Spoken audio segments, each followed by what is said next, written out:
Are you having any negative thoughts about yourself? If so, it's time to put an end to it. You don't deserve to walk around feeling miserable and criticizing yourself. Yes, it's true that we're often our own greatest critics, but it doesn't need to be this way. In fact, you'd probably get offended if people around you started talking about you the way that you typically talk to yourself in your own head. See, I believe that it would be an incredible experience for you if you could be your own greatest cheerleader, your own greatest supporter, instead of putting yourself down. Achieving your goals, living a life that you really find fulfilling, that can already be challenging enough as it is. You do not need to be getting in your own way, and most of the time, we are our own greatest obstacle. But if you stick around to the end of this, I'm going to make sure that you're equipped with the tools that you need in order to actually make sure that you stop thinking negatively about yourself for good. First of all, realize that you are not your own thoughts. You don't have to identify with the conversation that's going on in your mind. The fact that you can even be aware of it means that you are not the voice in your own head. And maybe if you've studied personal development, you've heard things like don't identify with your ego or don't identify with your thoughts, and all those things sound really good, but practicing it is a whole nother dimension. See, it's not about saying I shouldn't identify with my thoughts and it's bad for me to believe that I am my thoughts. The thing is, that doesn't really do anything. Instead, I want you to practice this identifying with your thoughts by simply focusing on your breathing or really putting your attention into an object that's around you, or even focusing on a memory or something that you experienced in the past that was extremely pleasant and that filled you with joy. Maybe you can even look around in the environment that you're in right now and spot one thing that is the color blue. The reason why I'm trying to get you to do one of these things is because you really have the power to control your own attention. And when you realize that you really can focus on anything that you choose, you really discover this new source of power. Even if you've been aware of this before, at some point you've probably realized, oh, I can control my attention. I can focus on anything that I want. It doesn't mean that it's really sunk in as a lesson. For me, it took running through the same loops and spirals over and over again, making the same mistakes,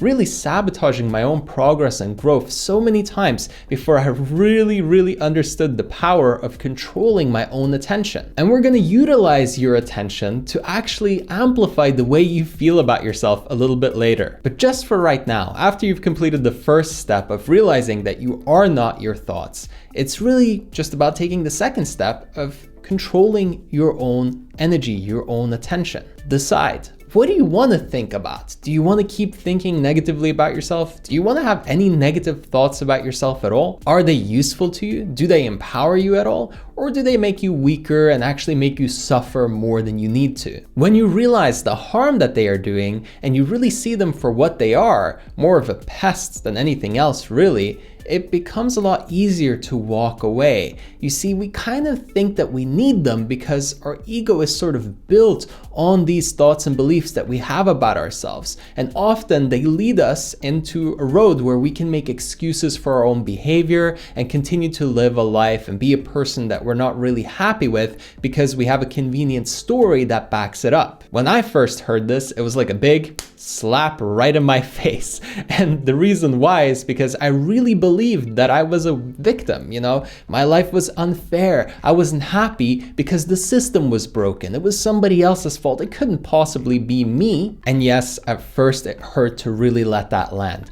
But in the long run, I felt incredible because I realized it was all in my hands and I had the power to change it. And that's when I started implementing the third step, which is using questions as cues. The question that I asked myself was, what would I like to believe and think about me? And so I ask you, what would you like to think and believe about yourself? Do you want to believe that you're no good, that you always make mistakes, that you can never get it right, that you're just a waste of space? Or do you want to believe that you can do anything, that you're capable, that you care, that you have a lot to give? And sometimes I hear things like, oh, but Raphael, it's not as simple as just deciding that I want to think like this. And you're right. Deciding one time and just doing it one time won't do anything. But we're going to fix that with the final step, so hang on. But before we get to that, I just want to announce really quickly that if you want to be a part of an incredible community of like-minded people, you want to get coached and mentored by me personally,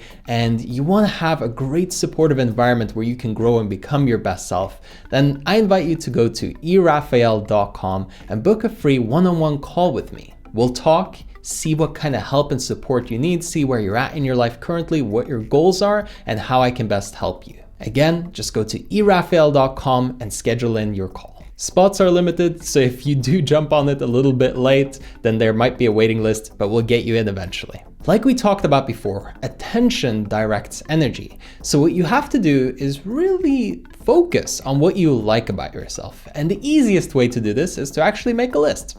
10 things I like about myself. Now, you might be tempted to say, oh, there's nothing that I like about myself if you're feeling one of those moods coming on, but I really want you to do it no matter what. At least write down 10 things. Anybody can find 10 things that they like about themselves if they're willing to try and spend some time on it. So I'm not telling you to be done in 5 minutes. If it takes you a few hours, so be it. But this needs to be done. If you don't have a list with stuff that you like about yourself on it, well, then you're missing a really crucial list, because this is something that you can come back to anytime to remind yourself that, hey, you are good. You don't have to focus and fixate on the negativity, because that's typically what our minds tend to do. They go into all or nothing thinking. And when you're thinking negatively about yourself, you find everything that's wrong about yourself and there's no proof of any good. But if you can break it up with even one singular piece of contradicting evidence, then it really busts the whole thing open. You know, it gives you the opportunity to now say,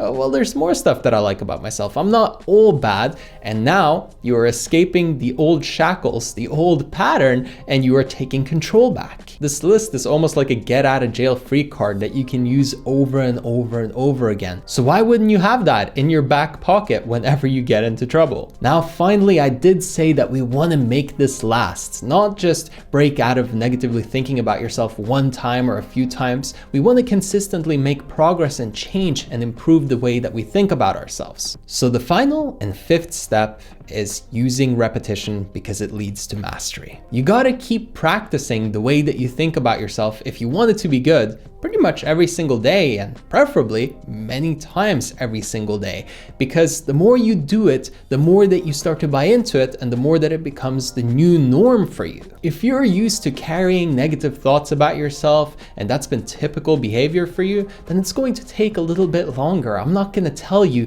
that it's going to disappear right away, but you might be really pleasantly surprised with how quickly things can start to change. You see, I believe that I could never stop thinking negatively about myself, because that's just who I am. That was part of my identity.